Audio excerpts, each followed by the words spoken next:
हिंदी कहानी सवा सेर गेहूं। मुंशी प्रेमचंद पंडित। गुलामी समझो चाहे मजूरी समझो, मैं अपने रुपए भराए बिना तुम्हें न छोऊंगा।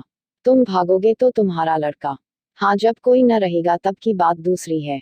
किसी गांव में शंकर नामी एक किसान रहता था। सीधा सादा गरीब आदमी था। अपने काम से काम, न किसी के लेने में न किसी के देने में, छक्का पंजा न जानता था। छल कपट की उसे छूट भी न लगी थी। ठगे जाने की फिक्र न थी। विद्या न जानता था। खाना मिला तो खा लिया, न मिला तो चरबन पर कनात की। चरबन भी न मिला तो पानी लिया और रामा का नाम लेकर सो रहा। मगर जब कोई मेहमान दरवाजे पर आ जाता तो ये सदगिना का रास्ता तर्क कर देना पड़ता था।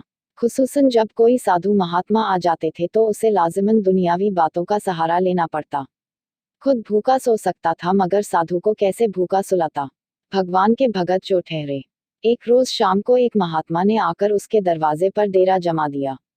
चेहरे पर जलाल था, पीताम्बर गले में, जटा सर पर, पीतल का कमंडल हाथ में, खड़ा पैर में, ऐनक आंखों पर, कर्ज की पूरा भेष उन महात्मा का सा था जो रोसा के महलों में रियाजत, हवा गाड़ियों पर, मंदिरों का तवाफ और योग मुराकबा में कमाल हाल करने के लिए लजीज गिजाएं खाते हैं। घर में जौ का आटा था, वो उन्हें कैसे खिलाता। जमानाए कदीम में जौ की ख्वाह कुछ अहमियत रही हो, मगर जमानाए हाल में जौ की खुरिश महात्मा लोगों के लिए सकील और देर हजम हुई है। बड़ी फिक्र हुई कि महात्मा जी को क्या खिलाऊं। आखिर तय किया कि कहीं से गेहूं का आटा उधार लाऊं। गांव भर में गेहूं का आटा न मिला। गांव भर में सब आदमी ही आदमी थे, देवता एक भी न था। देवताओं को खुरिश कैसे मिलती।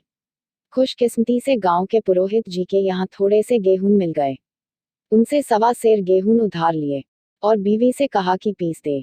महात्मा ने खाया, लंबी तान कर सोए और सुबह आशीर्वाद देकर अपना रास्ता लिया। पुरोहित जी साल में 2 बार खलियानी लिया करते थे। शंकर ने दिल में कहा कि सवा सेर गेहूं क्या लौटाऊं, पन सेरी के बदले कुछ ज्यादा खलियानी दे दूंगा। वो भी समझ जाएंगे, मैं भी समझ जाऊंगा। चैत में जब वो पुरोहित जी पहुंचे तो उन्हें 1.5 पंसेरी के करीब गेहूं दे दिए और अपने को सुबह का दोष समझकर इसका कोई तज़किरा न का। पुरोहित जी ने भी फिर कभी न मांगा। सीधे साधे शंकर को क्या मालूम कि ये सवा सेर गेहूं चुकाने के लिए मुझे दोबारा जन्म लेना पड़ेगा। 7 साल गुजर गए। पुरोहित जी ब्राह्मण से महाजन हुए। शंकर किसान से मजदूर हो गया। उसका छोटा भाई मंगल उससे अलग हो गया था। एक साथ रहकर दोनों किसान थे, अलग होकर दोनों मजदूर हो गए थे। शंकर ने बहुत चाहा कि निफाक की आग भड़कने न पावे, मगर हालत ने उसको मजबूर कर दिया। जिस वक्त अलग चूल्हे जले वो फूट फूट कर रोया। आज से भाई भाई दुश्मन हो जाएंगे। एक रोए तो दूसरा हंसेगा, एक के घर में गमी होगी तो दूसरे के घर गुलगुले पकेंगे। मोहब्बत का रिश्ता, दूध का रिश्ता आज टूटा जाता है। उसने सख्त मेहनत करके खानदानी इज्जत का ये दरख्त लगाया था। उसे अपने खून से सींचा था, उसका जड़ से उखड़ना देखकर उसके दिल के टुकड़े हुए जाते थे। 7 रोज तक उसने दाने की सूरत भी न देखी। दिन भर जेठ की धूप में काम करत और रात में लपेट कर सो रहता। इस सख्त रंज और नाकाबिले बर्दाश्त तकलीफ ने खून को जला दिया, गोश्त और चर्बी को घुला दिया। बीमार पड़ा तो महीनों चारपाई से न उठा। अब गुजर बसर कैसे हो। 5 बीघे के आधे खेत रह गए, एक बैल रह गया। खेती क्या खाक होती। आखिर यहाँ तक नौबत पहुंची कि खेती सिर्फ नाम भर को रह गई। माश का सारा भार मजदूरी पर आ पड़ा। 7 साल गुजर गए। एक दिन शंकर मजदूरी करके लौटा तो रास्ते में पुरोहित जी ने टोक कर कहा, शंकर कल आके अपने बीज बैंक का हिसाब कर ले। तेरे यहाँ से 5 मन गेहूं कब से बाकी पड़े हैं और तू देने का नाम नहीं लेता। क्या हजम करने का इरादा है। शंकर ने ताज्जुब से कहा, माँ तुमसे कब गेहूं लिए थे कि से 5 मन हो गए। तुम भूलते हो, मेरे यहाँ न किसी छटान भर अनाज है, न एक पैसा उधार। पुरोहित, इसी नियत का तू ये फल भोग रहे हो, खाने को नहीं जुड़ता। ये कह पुरोहित जी ने उसका सवा सेर गेहूं का जिक्र किया जो आज से साल कब शंकर को दिए थे। शंकर सुनकर साकित रह गया। मैंने कितनी बार उन्हें खलियानी दी, उन्होंने मेरा कौन सा काम किया। जब पोथी पत्रा देखने 60 शगुन विचारन द्वार पर आते थे तो कुछ न कुछ दक्षिणा ले ही जाते थे। इतना स्वार्थ, सवा सेर अनाज को लेकर अंडे की तरह यह भूत खड़ा कर दिया जो मुझे निगल ही जाएगा। इतने दिनों में एक बार भी कह देते तो गेहूं दे ही देता। क्या इसी नियत से चुप बैठे रहे। बोला, महाराज नाम लेकर तो मैंने इतना अनाज नहीं दिया, मगर कई बार खलियानी में सेर सेर 2-2 सेर दे दिया है। अब आप आज से 5 मन मांगते हो, मैं कहाँ से दूंगा। पुरोहित ले, खाजो जो बक्से सो सो। तुमने जो कुछ दिया होगा, खलियानी में दिया होगा, उसका कोई हिसाब नहीं। चाहे एक की जगह 4 पंसेरी दे, तुम्हारे नाम ही में से 5 मन लिखा हुआ। जिससे चाहे हिसाब लगवा लो। दे दो तो तुम्हारा नाम झीक काट दूं, नहीं तो और बढ़ता रहेगा। शंकर पांडे, क्यों एक गरीब को सताते हो? मेरे खाने का ठिकाना नहीं, इतना गेहूं किसके घर से दूंगा? पुरोहित, जिसके घर से चाहे लाओ, मैं छटांग भर भी न छोड़ूंगा। यहाँ न दोगे, भगवान के घर तो दोगे। शंकर कांप उठा। हम पढ़े लिखे लोग होते तो कह देते, अच्छी बात है, ईश्वर के घर ही देंगे, वहां की तूल यहाँ से कुछ बड़ी तो न होगी। कम से कम इसका कोई सबूत हमारे पास नहीं। फिर उसकी क्या फिक्र? मगर शंकर इतना अक्लमंद, इतना चालाक न था। एक तो कर्ज, वो भी ब्राह्मण का। वही में नाम रहेगा तो सीधे नरक में जाऊंगा। इस ख्याल से ही उसके रोंगटे खड़े हो गए। बोला, महाराज तुम हारा, जितना होगा यहीं दूंगा। ईश्वर के यहाँ क्यों दूं? इस जन्म में तो ठोकर खा ही रहा हूं, उस जन्म के लिए क्यों कांटे बोऊं? मगर ये कोई न्याय नहीं है। तुमने राई का पर्वत बना दिया। ब्राह्मण हो के तुम्हें ऐसा नहीं करना चाहिए था। उसी घड़ी तकाजा करके लिया होता तो आज मेरे ऊपर बड़ा बोझ क्यों पड़ता? मैं तो दे दूंगा, लेकिन तुम्हें भगवान के यहाँ जवाब देना पड़ेगा। पुरोहित, वहां का डर तुम्हें होगा, मुझे क्यों होने लगा? वहां तो सब अपने ही भाई बंद हैं। ऋषि मुनि सब तो ब्राह्मण ही हैं। कुछ बने बिगड़ेगी, संभाल लेंगे। तो कब देते हो? शंकर, मेरे पास धरा तो है नहीं, किसी से मांग जांच कर लाऊंगा तभी दूंगा। पुरोहित, मैं ये न मानूंगा। 7 साल हो गए, अब एक का भी मुलाहिजा न करूंगा। गेहूं नहीं दे सकते तो दस्तावेज लिख दो। शंकर, मुझे तो देना है। चाहे गेहूं ले लो, चाहे दस्तावेज लिखवाओ, किस हिसाब से दाम रखोगे? पुरोहित, जब दे ही रहे हो तो बाजार भाव काटूंगा। पाव भर छुड़ा कर क्यों बुरा बनूं? हिसाब लगाया गया तो गेहूं की कीमत 60 रुपया बनी। 60 का दस्तावेज लिखा गया। 3 रुपये सैकड़ा सूद। साल भर में न देने पर सूद की शरह 3.5 रुपये सैकड़ा। 8 आने का स्टैंप। 1 रुपया दस्तावेज की तहरीर शंकर को अलहदा देनी पड़ी। सारे गांव ने पुरोहित जी की मजम्मत की, मगर सामने नहीं। महाजन से सभी को काम पड़ता है, उसके मुंह कौन लगे? शंकर ने साल भर तक सख्त रियाजत की मियाद से कबल उसने रुपया अदा करने का बरतसा कर लिया। दोपहर को पहले भी चूल्हा न जलता था, सिर्फ चरबन पर बसर होती थी। अब वो भी बंद हुआ। सिर्फ लड़के के लिए रात को रोटियां रख दी जात। 1 पैसे की तंबाकू रोज पी जाता था। यही एक लत थी जिसे वो कभी न छोड़ सका था। अब वो भी इस कठिन बरत के भेंट हो गई। उसने चिलम पटक दी, हुक्का तोड़ दिया और तंबाकू की हांडी चूर चूर कर डाली। कपड़े पहले भी का की इंतहाई हद तक पहुंच चुके थे। अब वो बारीक तरीन कुदरती कपड़ों में मुंसलिक हो गए। मांग की हड्डियों तक में सरायत कर जाने वाली सर्दी को उसने आग के सहारे काट दिया। इस अटल इरादे का नतीजा उम्मीद से बढ़कर निकला। साल के आखिर तक उसके पास 60 रुपया जमा हो गए। उसने समझा कि पंडित जी को इतने रुपये दे दूंगा और कहूंगा, महाराज बाकी रुपये भी जल्दी आपके सामने हाजिर कर दूंगा। 15 की तो और बात है। क्या पंडित जी इतना भी न मानेंगे? उसने रुपये लिए और ले जाकर पंडित जी के कदमों पर रख दिए। पंडित जी ने मुतजिब होकर पूछा, किसी से उधार लिया क्या?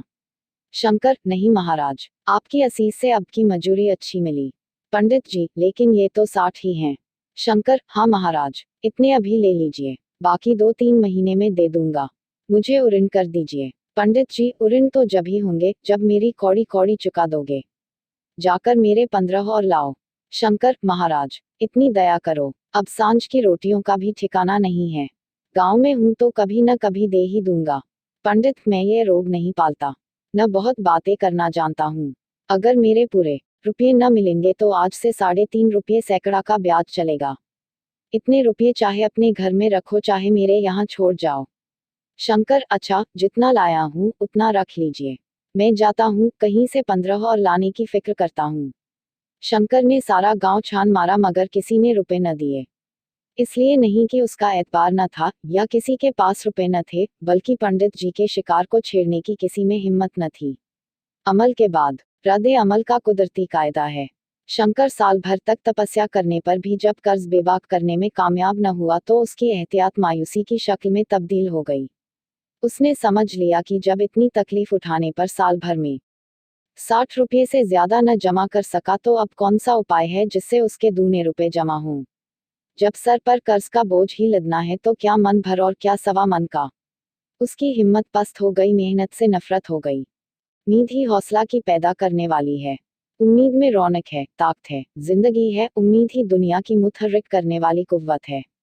शंकर मायूस होकर बेपरवाह हो गया। वो जरूरतें जिनको उसने साल भर तक टाल रखा था, अब दरवाजे पर खड़ी होने वाली भिखारिनी न थी, बल्कि सर पर सवार होने वाली चुड़ैलें थीं जो अपना चढ़ावा लिए बगैर जान ही नहीं छोड़ती। कपड़ों में पैबंद लगने की भी एक हद होती है। अब शंकर को हिसाब मिलता तो रुपए जमा न करता, कभी कपड़े लाता और कभी खाने की कोई चीज।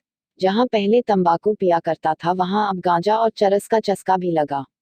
उसे अब रुपए अदा करने की कोई फिक्र न थी, गोया उस पर किसी का एक पैसा भी न था। हले लर्जा आ जाने पर भी वो काम करने जरूर जाता था। अब काम पर न जाने का बहाना तलाश किया करता। इस तरह 3 साल गुजर गए।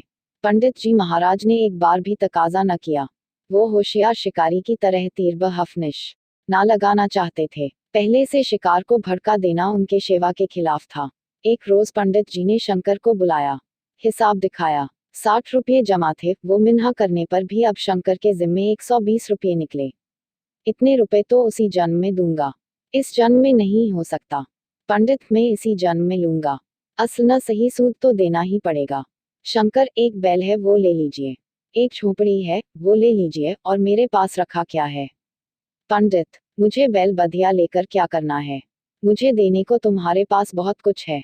शंकर, और क्या है महाराज? पंडित, कुछ नहीं है, तुम तो हो। आखिर तुम भी कहीं मजदूरी करने ही जाते हो। मुझे भी खेती करने के लिए एक मजदूर रखना ही पड़ता है। सूद में तुम हमारे यहाँ काम किया करो, जब सुबेता हो असल भी दे देना। सच तो ये है कि अब तुम दूसरी जगह काम करने के लिए जा नहीं सकते, जब तक मेरे रुपए न चुका दो। तुम्हारे पास कोई जायदाद नहीं है। इतनी बड़ी गठरी मैं किस एतबार पर छोड़ दूं? कौन इसका जिम्मा लेगा? तुम मुझे महीने महीने सूद दिए जाओगे, और कहीं कमाकर जब तुम मुझे सूद भी नहीं दे सकते तो असल की कौन कहे? शंकर, महाराज, सूद में तो काम करूंगा और खाऊंगा क्या? पंडित, तुम्हारी घर वाली है, लड़के हैं, क्या वो हाथ पैर कटा बैठेंगे? तुम्हें आध सिर जो रोज चर्बन के लिए दे दिया करूंगा, ओढ़ने के लिए साल में कम लप आ जाओगे। एक सलूका भी बनवा दिया करूंगा, और क्या चाहिए? ये सच है कि और लोग तुम्हें छहाने रोज देते हैं, लेकिन मुझे ऐसी गर्ज नहीं है। मैं तो तुम्हें अपने रुपए भराने के लिए रखता हूँ। शंकर ने कुछ देर तक गहरे सोच में पड़े रहने के बाद कहा, महाराज, ये तो जन्म भर की गुलामी हुई। पंडित, गुलामी समझो चाहे मजूरी समझो, मैं अपने रुपए भराए बिना तुम्हें न छोड़ूंगा। तुम भागोगे तो तुम्हारा लड़का, हाँ, जब कोई न रहेगा तब की बात दूसरी है। इस फैसले की कहीं अपील न थी। मजदूर की जमानत कौन करता? कहीं पनाह न थी, भागकर कहाँ जाता? दूसरे रोज से उसने पंडित जी के यहाँ काम करना शुरू कर दिया। 1.25 सेर गेहूं की बदौलत उम्र भर के लिए गुलामी की बेड़ियां पांव में डालनी पड़ी। उस बदनसीब को अब अगर किसी ख्याल से तस्कीन होती थी तो इसी से कि ये सब मेरे पिछले जन्म का भोग है। औरत को वो काम करने पड़े थे जो उसने कभी न किए थे। बच्चे दाने दाने को तरसते थे, लेकिन शंकर चुप देखने के सिवा और कुछ न कर सकता था। वो गेहूं के दाने किसी देवता बुद्धा की तरह तमाम उम्र उसके सर से न उतरे। शंकर ने पंडित जी के यहाँ 20 बरस तक गुलामी करने के बाद इस गमकदे से रहलत की। 120 अभी तक उसके सर पर सवार थे। पंडित जी ने उस गरीब को ईश्वर के दरबार में तकलीफ देना मुनासिब न समझा, बस उन्होंने उसके जवान बेटे की गर्दन पकड़ी। आज तक वो पंडित जी के यहाँ काम करता है। उसका उद्धार कब अदा होगा भी या नहीं, ईश्वर ही जाने।